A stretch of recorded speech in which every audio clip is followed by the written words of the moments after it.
আর তনু ভৈলা ক্ষীণ পিরি লেক গুরু ভারে তিনটি আছে মুখ আতি লুত কর ধারে হেরাম হুমা হুমি কান্দন্তম নত মনুরাগ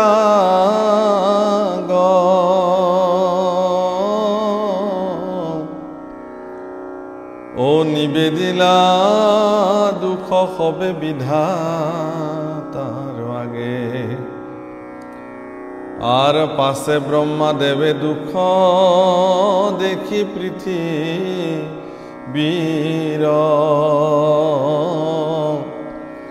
ত্রিদশে সহিতে গৈলা ক্ষীর দধিতীৰ।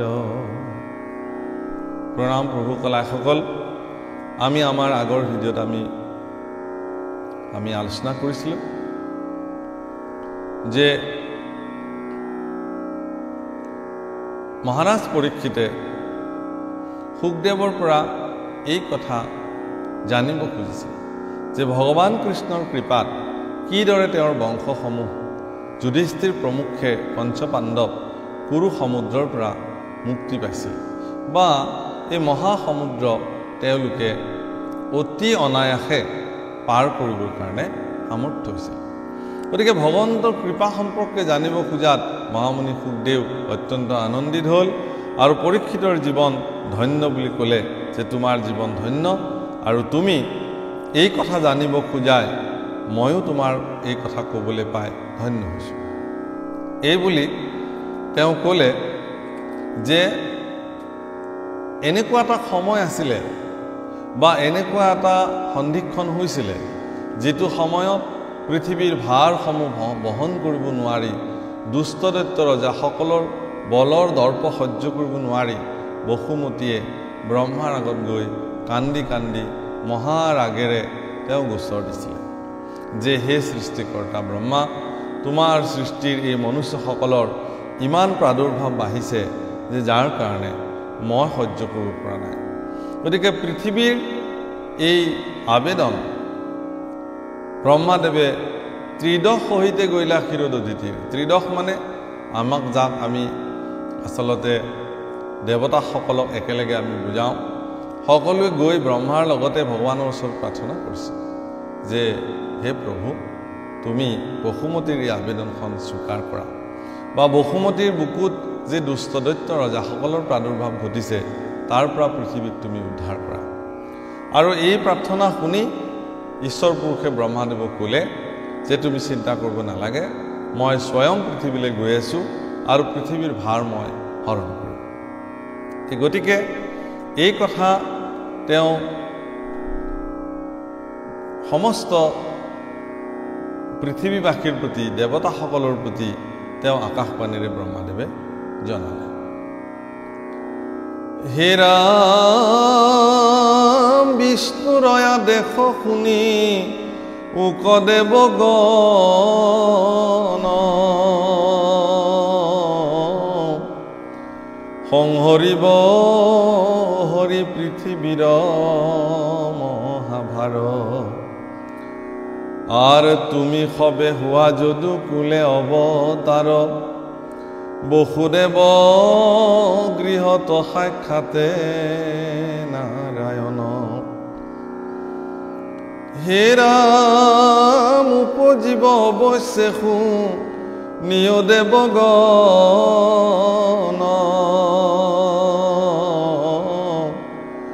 ও বসুদেৱ গৃহত সাক্ষাৎ নাৰায়ণ। আৰ তানয় অৰ্থে দিব্য নাৰীগণ হুক জাত আগে উপজীৱ গয়া অনন্ত সাক্ষাৎ। হে দেৱতাসকল, তোমালোকে শুনা যে পৃথিৱীৰ ভাৰ হৰণ কৰিবৰ কাৰণে প্ৰভু ভগৱন্ত অৱশ্যে সাক্ষাৎ নাৰায়ণ পৃথিৱীত তেওঁ বসুদেৱৰ গৃহত আহি উপজীৱ। আৰু তেওঁতকৈও আগতে সৃষ্টি বা অনন্ত সাক্ষাৎ তেওঁ বলৰাম হিচাপে পৃথিৱীত আহিব। গতিকে ঈশ্বৰ পুৰুষ অহাটো খাটাং হৈ পৰিল আৰু ঈশ্বৰ পুৰুষে পৃথিৱীৰ ভাৰ নিজ হাতে হৰণ কৰিব। এই কথা সমস্ত দেৱতাসকলৰ প্ৰতি ব্ৰহ্মাদেৱে নিবেদন কৰিলে বা জনালে। হে ৰাম বিষ্ণুৰয়া দেশ জগ মায়া ভগৱতী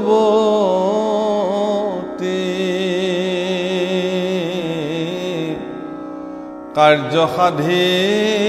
বাক লাগি হইবা অতি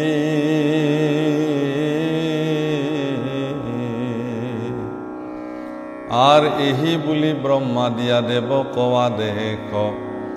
ভূমিক আশ্বাস বাণী বুলিলায় শেষ। এই বুলি ব্ৰহ্মাদেৱে সমস্ত দেৱতাসকলক আদেশ কৰিলে যে তোমালোকেও সাজু হোৱা, কাৰণ ভগৱন্ত পুৰুষৰ যি কাৰ্য সেই কাৰ্যত দেৱতাসকলেও সহযোগী হ'ব লাগিব। আৰু বিষ্ণুৰ আদেশে যোগমায়াই ভগৱতীয়েও তেওঁৰ কাৰ্য সম্পাদন কৰিবৰ কাৰণে লাগি গ'ল। ভগৱতী মানে মায়া। ভগৱন্ত পুৰুষে সৃষ্টি ৰচনা কৰিবৰ কাৰণে পোনপ্ৰথমে আচলতে মায়াকেই সৃষ্টি কৰিছে আৰু মায়াৰ গৰ্ভতে মহত্তত্ব প্ৰমুখে 24 তত্ত্বৰ সৃষ্টি হয় আৰু ইয়াৰ দ্বাৰা জগতখন নিৰ্মাণ হয়। গতিকে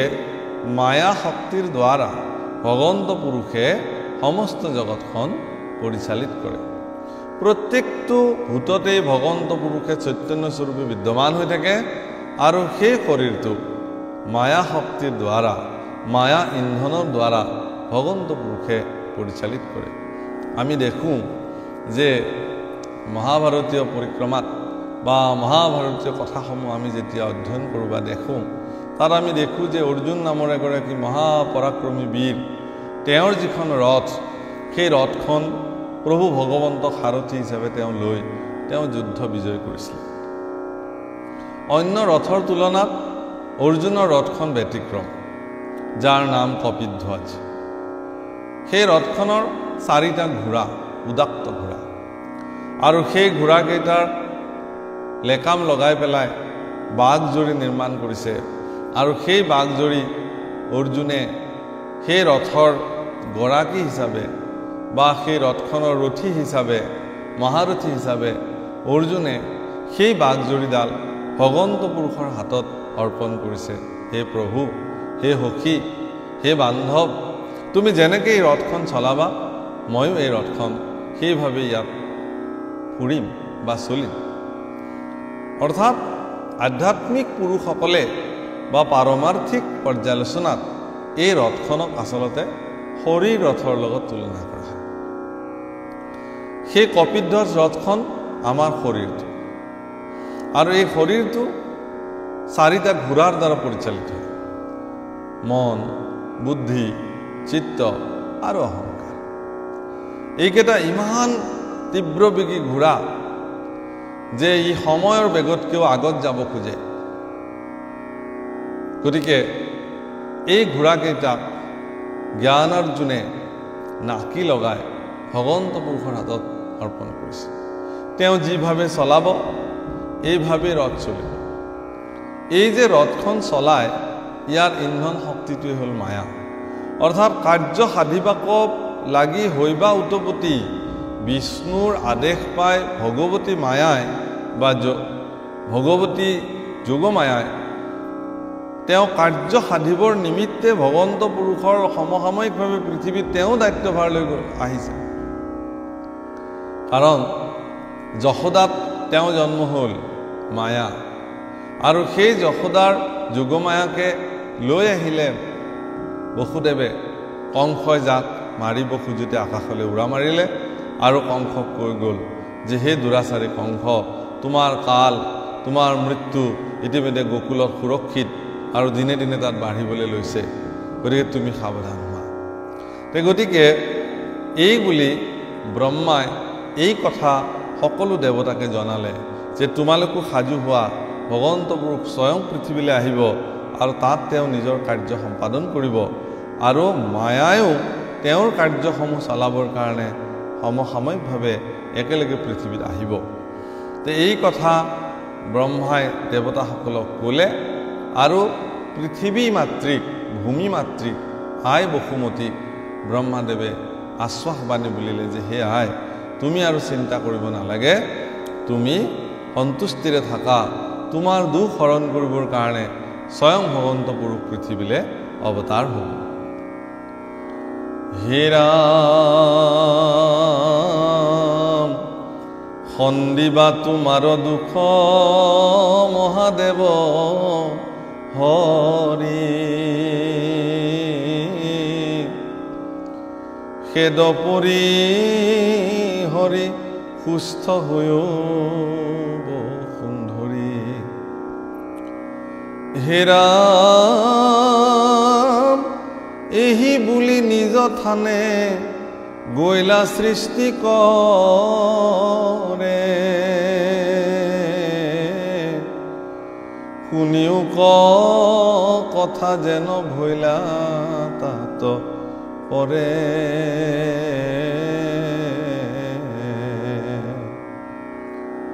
আৰ স্বৰ্গতয় অধিক স্থান মথুৰা নগৰী, একোকালে যাক নচাৰন্ত দেব হৰি। ব্ৰহ্মাদেৱী পৃথিৱী মাতৃক ক'লে যে আই,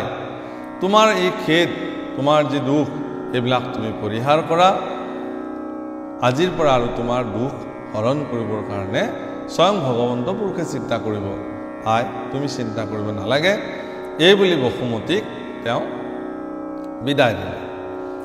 ইয়াৰ পিছতে সমস্ত সভাসদক জনাইছে যে এনেকুৱা এটা স্থান যাক মথুৰা নগৰী বুলি কয়, স্বৰ্গতকৈও অধিক উন্নত সেই মথুৰা নগৰী, য'ত ভগৱন্ত পুৰুষে একোকালে সেই স্থান নেৰে, পৃথিৱী মধ্যত যাৰ কোনো উপমা নাই, মুখ্যপাত ভৈল সবে যাদৱ প্ৰজাৰ, আৰু যাদৱ প্ৰজাসকলে তাত মুখ্যপাত হিচাপে বহি থাকিল। আৰু এইখন মথুৰা নগৰীৰ কথা প্ৰকাৰণ্ডৰে দশম স্কন্ধৰ প্ৰাৰম্ভণিত আহিছে, কাৰণ এইখন মথুৰা নগৰীতে প্ৰভু ভগৱন্ত অৱতাৰ ল'ব। হে ৰাম আর অনেক সাদরে তাঙ্ক আনিয়া গৃহক, দৈবকীক বিহারঙ্গে দিলন্ত দৈবক। হে রাম রত্নে জাতিস্কার রথ দুই নবশত,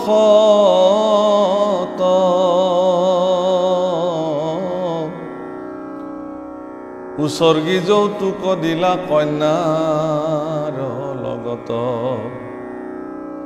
আৰু সেই মথুৰা নগৰীৰে যাদৱ প্ৰজাৰ মুখ্যপাত অন্যতম এক চৰিত্ৰ বসুদেৱ, যাক অত্যন্ত সাদৰেৰে মাতি আনি কংসই তেওঁৰ নিজৰ গৃহলৈ আমন্ত্ৰণ কৰি আনি নিজৰ ভগ্নী দৈবকীক অত্যন্ত আনন্দ মনে বিবাহ দিলে। অকল সেয়াই নহয়, ৰত্নে জাতিস্কাৰ শ শ ৰথ তেওঁক উপহাৰ দিছে যৌতুক হিচাপে। হে ৰাম 15,000 ঘোঁৰা হস্তি শত চাৰি, দিলা 200 দাসী আতি সুকুমাৰী। আৰ বিহা কৰি বসুদেৱে গৃহে যাইবে চিত্তে, ৰথত চৰিলা গয়া দৈব কি সহিতে। 15,000 ঘোঁৰা, হস্তি 400 আৰু 200 দাসী অতি সুকুমাৰী কন্যা, সেই তেওঁৰ লগত যৌতুক হিচাপে দি বসুদেৱৰ লগত নিজৰ ভগ্নী দৈবকীক বিবাহ সম্পাদন কৰাইছে আৰু তেওঁ তাৰ পৰা বিদায় দিছে।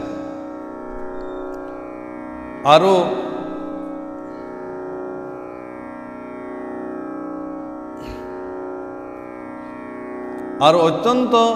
আনন্দ চিত্তে তেওঁ সেই বিবাহিত তেওঁৰ সদ্য বিবাহিত বা এইমাত্ৰ বিবাহ প্ৰদান কৰা বসুদেৱলৈকে তেওঁৰ ভগ্নীক প্ৰদান কৰিছে আৰু তেওঁ আনন্দ চিত্তে তেওঁলোকক বিদায় দিব খুজিছে। হে ৰাম ৰথত চৰিয়া গয়া দৈৱকী সহিতে দেখি কংসে হে ৰাম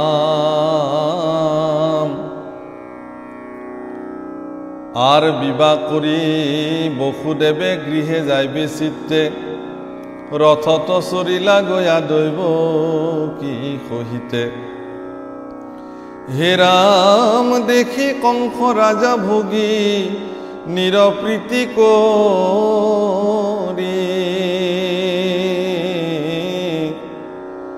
ৰথে চৰি ঘোঁৰাৰ ধৰিলা বাঘজুৰি আৰ বেঢ়ি যায় সুবৰ্ণৰ ৰথ একশত মৃদংগ গোমুখ শংখ বাৱে নামত ঘোঁৰা ডকাই যায় কংস চৰিয়া ৰথত শুনিলা আকাশবাণী জাহান্তে পথ নিজৰ ভনীক দৈৱকীক যেতিয়া বসুদেৱে বিবাহ কৰাই লৈ যাবলৈ সাজু হ'ল ভগ্নীৰ প্ৰতি থকা অত্যন্ত প্ৰেম আৰু স্নেহৰ বলত কংসই নিজেই গৈ সেই ৰথৰ বাঘজুৰি ধৰিলে ৰথ তেওঁ চলাই লৈ গৈ থাকিল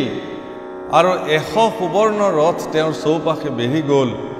গোমু শংখ বিভিন্ন বাদ্য যন্ত্ৰ সুললিতভাৱে বাজিবলৈ আৰম্ভ কৰিলে আৰু এক মহাযাত্ৰা কংসই নিজৰ বিবাহ দিয়া ভগ্নী আৰু তেওঁৰ পতি বসুদেৱক লৈ সকলো যৌতুকৰ দ্ৰব্য সামগ্ৰী লৈ মহাযাত্ৰাৰে যেন কংসই যাত্ৰা আৰম্ভ কৰিলে কিন্তু যাত্ৰা আৰম্ভ কৰোঁতে সেই যাত্ৰা পথতেই কংসই আকাশবাণী শুনিবলৈ পালে সেই মুহূৰ্তত হে ৰাম যাক লৈয়া যাক কংস সোণৰে অজ্ঞান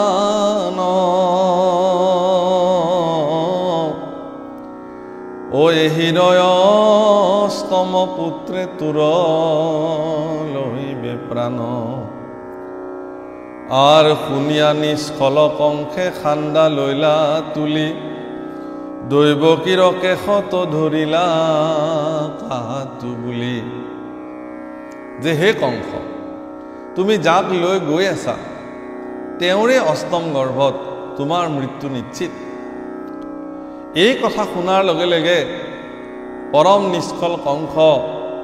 লগে লগে দৈৱকীৰ চুলিত ধৰিলে দৈৱকীক কাটি পেলাওঁ কংসৰ কথাটো হ'ল যে এই দৈৱকীৰ গৰ্ভতে জন্ম সন্তানে যদি মোক মৃত্যু দিয়ে তেতিয়াহ'লে দৈৱকীকে মই মাৰি পেলাওঁ এই বুলি দৈৱকীক কাটিবৰ কাৰণে তেওঁ উদ্যত হ'ল হে ৰাম অধম আচাৰ কংস ক্ৰূৰ কুলাংগাৰ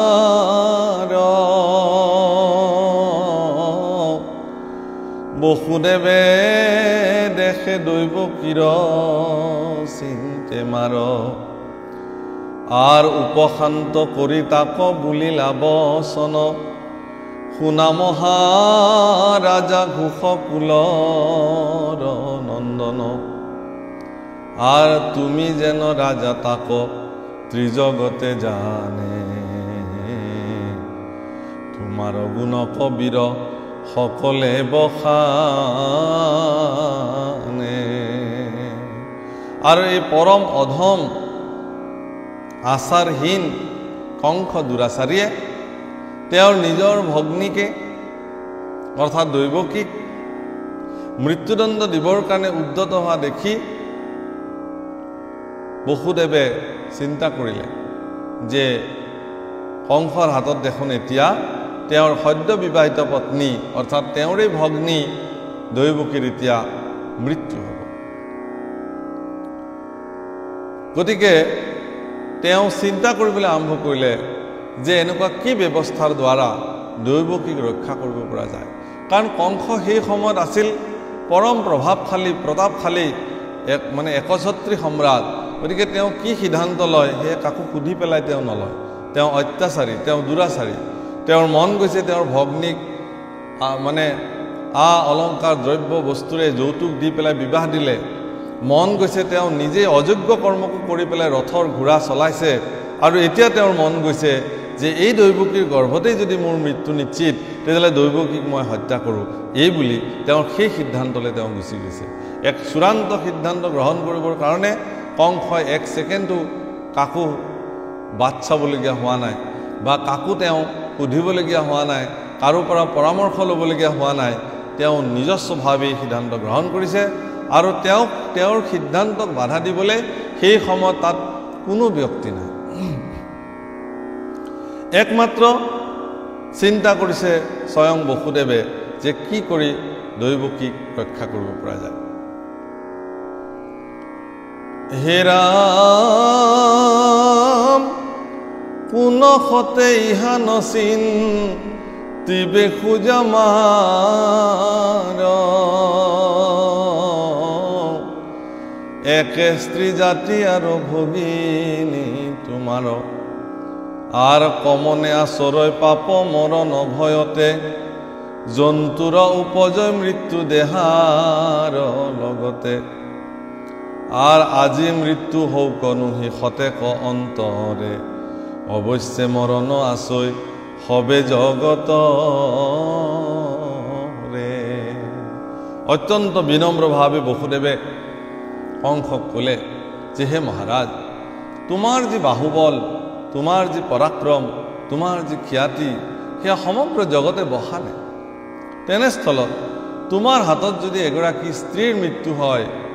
তাকো অস্ত্ৰহীন এগৰাকী স্ত্ৰী তাতে আৰু তোমাৰ ভগিনী তেতিয়াহ'লে তোমাৰ যি যশস্যা তোমাৰ যি খ্যাতি সকলো কলংক আহি যাব সকলো ম্লান পৰি যাব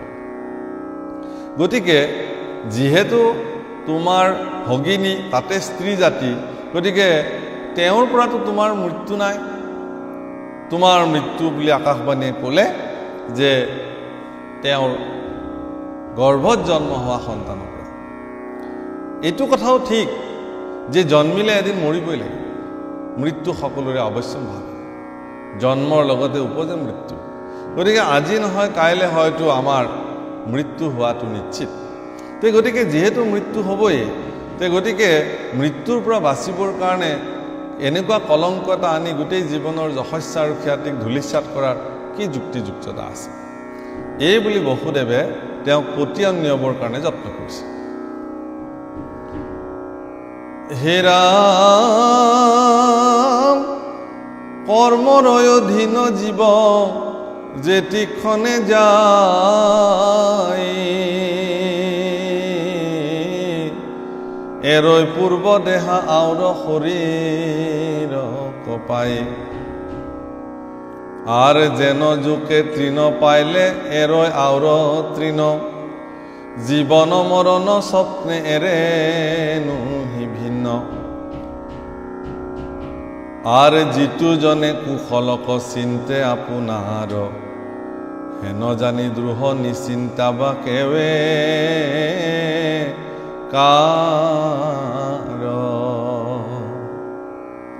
কৰ্মৰ অধীন জীৱ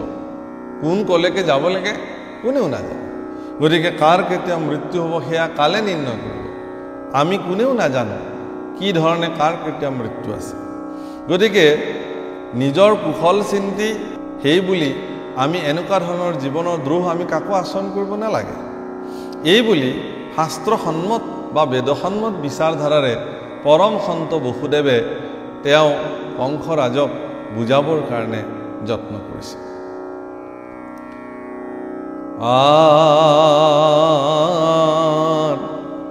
ইহ পৰ লোকে নাহি দ্ৰোহীৰ কল্যাণ